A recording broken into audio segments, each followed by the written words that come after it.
Uh, let's start. After a long time, I think I'm talking with you almost after 2 years or so. It was long gap actually. Uh, Exam is just less than 10 days ahead, right? Uh, in today's session, in brief, we are just going to understand the questions from your unit number 7, Political Institutions in India. तो ये जो last 3 papers के questions है हम देखने वाले हैं and actually will try to understand and make sense of trend, right? Which type of question they are asking in, like, so if you are going to study this, how much in depth we are supposed to study that topic. तो जो भी questions होंगे, just have a pen and paper and note down the themes because there are many repetitions, right? तो ये अगर आप देखोगे तो 2025 में जो अभी लास्ट साइकिल हुआ था उसमें 18 questions were there, right? Before that, इन 2024 का जो शिफ्ट 1 था उसमें 16 क्वेश्चंस थे और उसी दिन में जो दोपहर में शिफ्ट 2 हुआ था उसमें 35 क्वेश्चंस थे यार, यही एक सेक्शन से। तो आइदर सच अ डोमिनेटिंग इफेक्ट, राइट? और ये मतलब बिल्कुल अनफेयर है ना, मतलब किसी शिफ्ट के स्टूडेंट्स को you are giving just 16 question and for another shift you are giving a 35 question, so is totally unfair exam, right? But we can do nothing about it actually. But I hope so this time या last time से एक ही shift में हो रहे exams, तो ये तो एक मतलब चला गया, ठीक है कि 2 शिफ्ट थे, इनको टिपिकल आया, इनको ये आया, नॉर्मलाइजेशन, ये सब तो अभी नहीं है। तो that is one good thing actually. अभी तो एक ही शिफ्ट में होगा। तो हम अभी अभी जस्ट लेट्स स्टार्ट कि हम क्वेश्चंस देखते हैं अभी क्या क्या किस तरीके की क्वेश्चंस दे आर आस्किंग।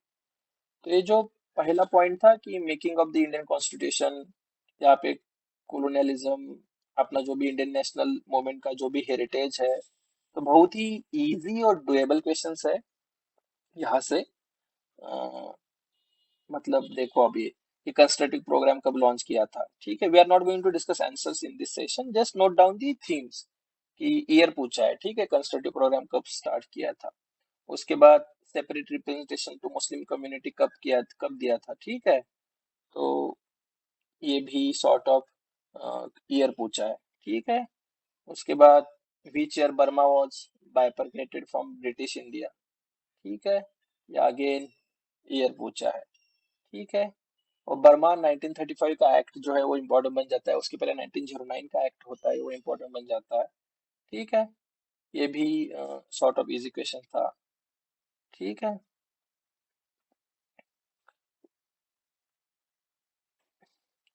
तो यहाँ पे भी आपको क्रोनोलॉजिकल ऑर्डर में लगाने हैं ये इवेंट्स, तो यहाँ पे भी ईयर से इंपॉर्टेंट बन जाते हैं क्योंकि ईयर्स पता होंगे तो ही आप क्रोनोलॉजिकल ऑर्डर में लगाओगे। लेकिन थीम थीम को आइडेंटिफाई करो, क्रोनोलॉजिकल ऑर्डर में कुछ तो लगाना है, मेजर इवेंट्स उनके ईयर्स, ठीक है, क्योंकि हम देखेंगे यही फिर रिपीट होने वाला है यार। अब देखो यहाँ पे कॉन्स्टिट्यूएंट असेंबली पे इतने ज्यादा क्वेश्चंस नहीं मिलेंगे हमें, लेकिन एक कंपोजिशन पे एक क्वेश्चन आया था कि कौन से स्टेट से कितने मेंबर्स थे कॉन्स्टिट्यूशन असेंबली में, ठीक है। लेकिन अगेन तुम नोटिस करोगे तो फैक्ट ही पूछा है at the end। मतलब थियोरेटिकल कंसेप्चुअल क्वेश्चंस है लेकिन बहुत ही कम है अभी तक, जितने भी क्वेश्चंस हम देख रहे हैं सारे फैक्चुअल मगिंग अप वाले क्वेश्चंस है। आप यम लक्ष्मीकांत पढ़ रहे होंगे तो वहां से चार्ट से आपको हो जाएंगे ये सारे क्वेश्चंस, ठीक है। उसके बाद आर्टिकल 15 सीधा सीधा फैक्ट ही पूछा है कि कौन से बेसिस पे स्टेट डिस्क्रिमिनेट कर सकता है, कौन से बेसिस पे नहीं, ठीक है। उसके बाद again read carefully the following statement regarding the fundamental duties, और इसके रिगार्डिंग इनकरेक्ट स्टेटमेंट पूछा है, ठीक है। तो फंडामेंटल ड्यूटीज सबको पता है 42nd अमेंडमेंट से डाली गई थी, तो ये यही एक इनकरेक्ट है, ठीक है। तो इनकरेक्ट स्टेटमेंट पूछा है और ये तो एक इनकरेक्ट है ही, तो ए से स्टार्ट होने वाले दो ही ऑप्शंस रहते हैं हमारे पास। अब ए बी सी ई दोनों जगह पे ए बी सी है, तो आप देखो भी मत, बस डी देखो। There are 11 fundamental duties in article 51A।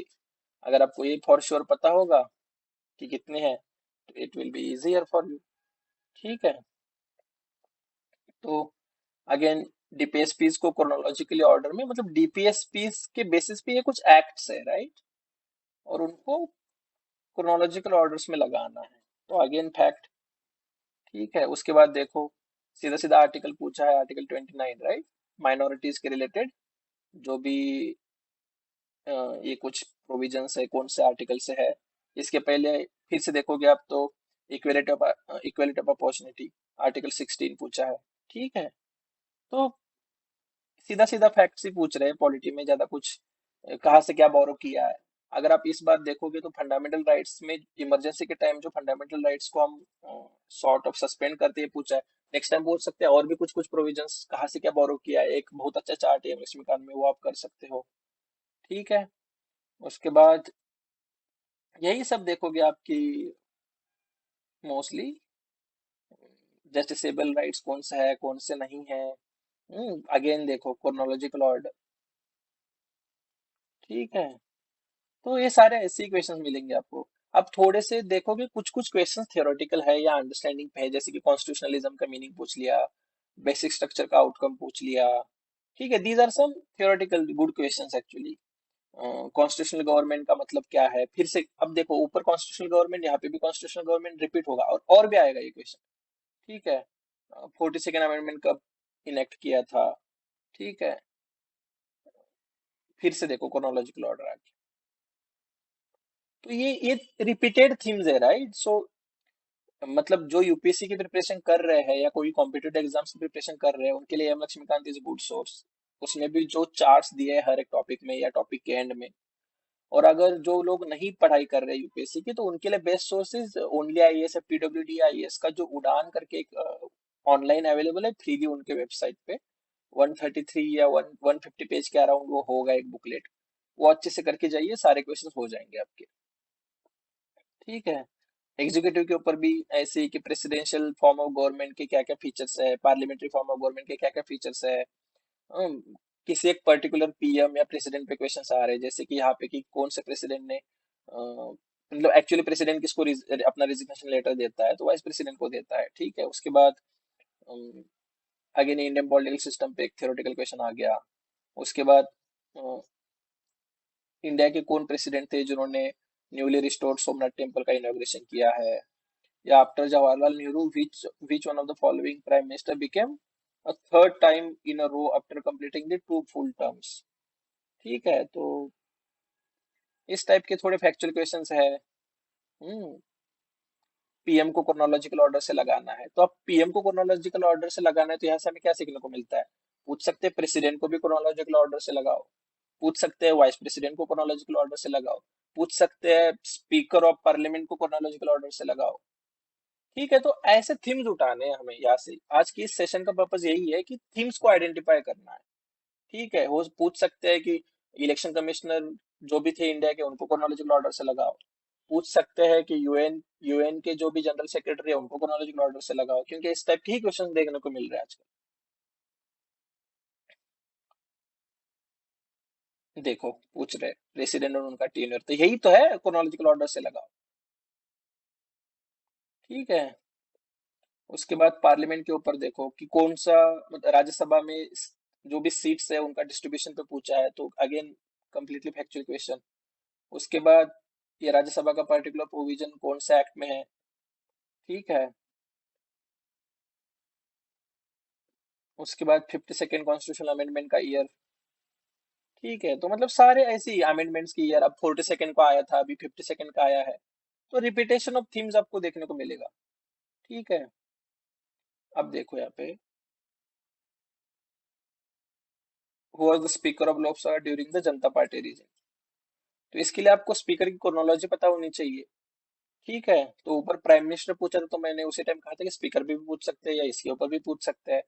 Arrange the following speakers of Lok Sabha as per their tenure, तो अगेन क्रोनोलॉजी। तो मतलब यही है, president, PM, speaker.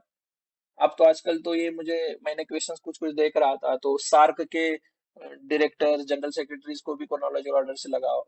There is no any limitation, लेकिन जो थीम्स रिपीट हो रहे हैं एक्चुअली वो तो आप कर के जा सकते हो। हम्म, कौन से लोकसभा इलेक्शन में कितने वुमेन एमपीज बने थे, ठीक है। अब देखो, हाई कोर्ट्स को क्रोनोलॉजिकल ऑर्डर से लगाओ उनके एस्टेब्लिशमेंट ईयर से। तो इस टाइप के क्वेश्चंस है। ठीक है, ये सुप्रीम कोर्ट के कुछ केस है, उनको क्रोनोलॉजिकल ऑर्डर से लगाओ।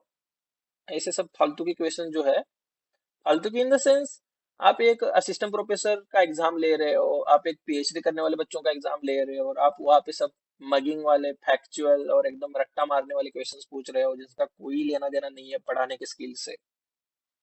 ये देखो, इलाहाबाद हाईकोर्ट कब स्टेब्लिश हुआ था। ऐसे ही सारे क्वेश्चन है आज। ठीक है, आई होप सो पेपर वो अच्छा निकाले। तो यहाँ पे हमें सीखने को ये मिलेगा यहाँ से कि ठीक है, ऐसे बहुत सारे फैक्चुअल क्वेश्चंस आएंगे। इसका मतलब ये नहीं है कि आपने आपका थियोरेटिकल या आपका कंसेप्चुअल नॉलेज को हमें साइडलाइन करना है।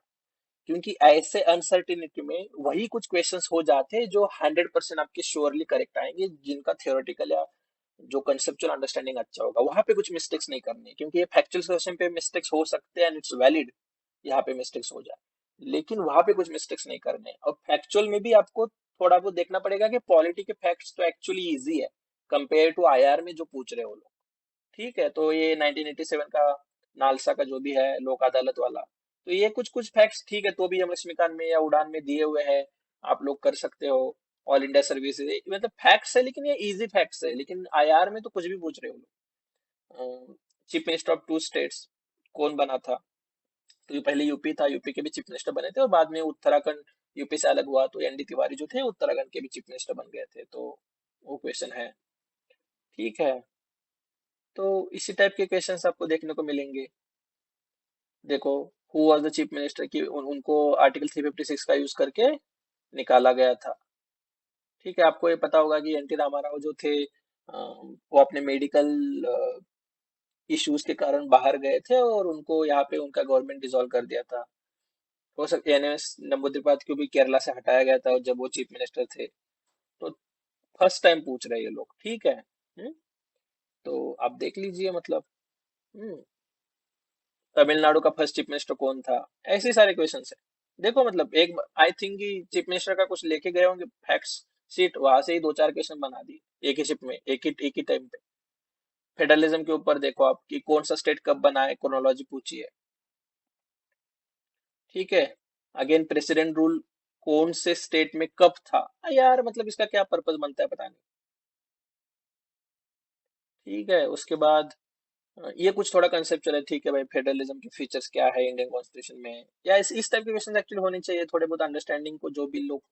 अभी देखो फिर से, ईयर ऑफ फॉर्मेशन, तो अब अगर आप ऊपर के करते तो ये क्वेश्चन आपको आ जाता, या ये मतलब इस टाइप के क्वेश्चन है कि मतलब आपको अभी यही ऐसे ही क्वेश्चन देखने पड़ेंगे अच्छे से।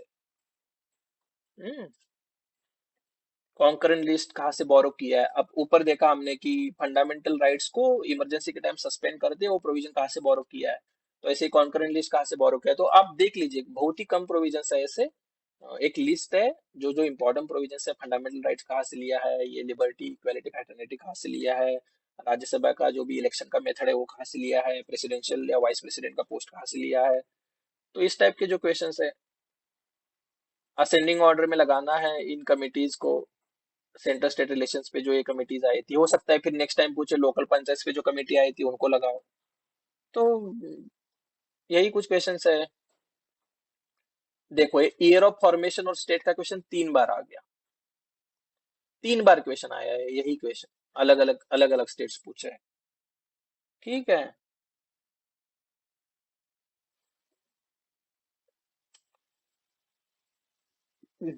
असेंडिंग ऑर्डर में पूछा है। तो ये कोऑपरेटिव फेडरलिज्म कौन कहता है, बार्गेनिंग फेडरलिज्म कौन कहता है, ये फेडरलिज्म जो इंटरस्टेट रिलेशन का टॉपिक है, ये लक्ष्मीकांत में वहां पे भी मिल जाएगा। शेड्यूल एरियाज कौन सा आर्टिकल है, हम देखे ऊपर भी वो फंडामेंटल राइट्स के कुछ कुछ आर्टिकल्स पूछे थे। ठीक है, ये क्लासिकल लैंग्वेज के ऊपर क्वेश्चन आ गया, ये अगेन ऑल इंडिया सर्विस, ये सब आर्टिकल्स पूछ रहे हैं। तो ऐसे ही सारे क्वेश्चंस है। ये जो यूनिट है इलेक्टोरल प्रोसेस का, ये भी इलेक्शन कमीशन ऑफ इंडिया पे अलग अलग प्रोविजंस पे पूछेंगे। ठीक है, फर्स्ट इलेक्शन क्या था, कौन सी पार्टी सबसे पहले इमर्ज हुई थी, सेकंड नंबर पार्टी कौन सी थी। देखो, ये फर्स्ट लोकसभा इलेक्शन कब हुआ था, एडॉप्शन ऑफ कॉन्स्टिट्यूशन कब हुआ है, ये सारे ईयर्स और फैक्ट्स पहला पहला चीफ इलेक्शन कमिश्नर कौन था। ठीक है। 74 कॉन्स्टिट्यूशन अमेंडमेंट एक्ट का इंटेंशन क्या है। अब देखिए, अब ऊपर हमने जब देखा था कि सेंट्रल स्टेट रिलेशंस पे जो कमिटीज थी उनका क्रोनोलॉजिकल ऑर्डर पूछा था, तो यहाँ पे अब पंचायत राज कमीशन, जो भी लोकल गवर्नमेंट के रिलेटेड जो कमिटीज थी उनका क्रोनोलॉजिकल ऑर्डर पूछा है। तो we can predict the themes कि इस टाइप के क्वेश्चंस आ रहे हैं। अब हो सकता है नेक्स्ट टाइम वो पूछे कि इलेक्टोरल रिफॉर्म्स, इलेक्शन के रिलेटेड जो भी सारी कमिटीज थी उनका क्रोनोलॉजिकल ऑर्डर वो लोग पूछिए। ठीक है। ये विलेज पंचायत का आर्टिकल 40 डीपीएसपी में। हम्म। Again 73rd 74th constitution amendment हुआ था, तब प्राइम मिनिस्टर कौन था। ठीक है। तो यही सब ऐसी ऐसी क्वेश्चंस है।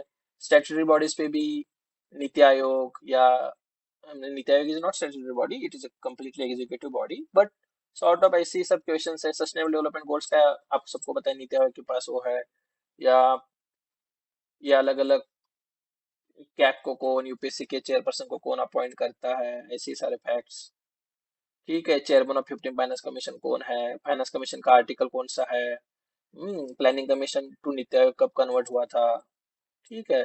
ऐसे ही सारे क्वेश्चंस है मतलब पॉलिटी में तो। ये फिर ईयर ऑफ, फिर से क्रोनोलॉजिकल, इन सारे कॉन्स्टिट्यूशनल बॉडीज को क्रोनोलॉजिकल ऑर्डर में लगाना, कब कब फॉर्म हुए थे। इसके बाद फिर से ऐसे टाइप के क्वेश्चंस। ठीक है। तो ये ऑर्डर ऑफ प्रेसिडेंट जो है ना, उस हिसाब से लगाना है। तो अगर आप देखोगे तो सारे ऐसे ही क्वेश्चंस है, और इसलिए कट ऑफ हाई भी जा रहा है क्योंकि बहुत सारे लोग इसमें माहिर होते हैं, जैसे रट्टा मगिंग में। और इतने डिफिकल्ट तो पॉलिटी के तो एटलीस्ट नहीं है क्वेश्चंस, लेकिन तो भी यार, कभी 35 आ रहे, कभी किसी को 16 आ रहे, कभी 18 आ रहे। तो मोर देन 15 तो है ही है, और मोर देन 15 मतलब ऑलमोस्ट देर आर 10 यूनिट्स, और एक ही यूनिट पे अगर कभी 30 और कभी 18 20 क्वेश्चंस आ जाए तो ये बहुत इंपॉर्टेंट यूनिट है। यहाँ पे कुछ भी मिस्टेक्स नहीं करने हैं। We can't afford that. I am suggesting two sources. Those who are already studying for UPSC, stick with Yam Lakshmikant, which is more than enough for you. And those who are not studying for UPSC, then I'm suggesting you Udan of PWD only IAS, एक 150 या 130 page के around का वो booklet होगा, वो बहुत अच्छे से करके जाइए। और ये मैंने 3 साल के जो भी क्वेश्चंस थे, I am going to post this on my Telegram channel being political, और दूसरा भी एक है। तो वहां से आप मतलब इसको एक्सेस करिए, क्योंकि इससे एटलीस्ट तुम आप लोगों को एक थीम पता चलेगी। और 2-3 पेपर्स आप देख सकते हो जो 2024 के जून शिफ्ट में या उसके पहले में 2023 में जो पॉलिटिकल क्वेश्चन पूछे गए थे। It's more than enough. ठीक है। So I am going to stop here now. इसका पर्पज बस इतना ही था कि ये आपको अच्छे सोर्सेस सजेस्ट करना और इन जनरल ट्रेंड बताना, किस तरीके के फैक्ट्स वो पूछ रहे हैं। जैसे कि अलग अलग लिस्ट, क्रोनोलॉजी, ईयर्स, अमेंडमेंट की ईयर्स, आर्टिकल सीधा सीधा पूछ रहे हैं, prime minister, president, chief minister के रिलेटेड फैक्ट्स पूछ रहे हैं। ठीक है। इलेक्शन कमिश्नर्स कौन थे, स्पीकर्स कौन थे, प्रेसिडेंट, प्राइम मिनिस्टर, इनका एक क्रोनोलॉजिकल लिस्ट। ठीक है। So all the best, prepare well, and here I am signing off. Yes.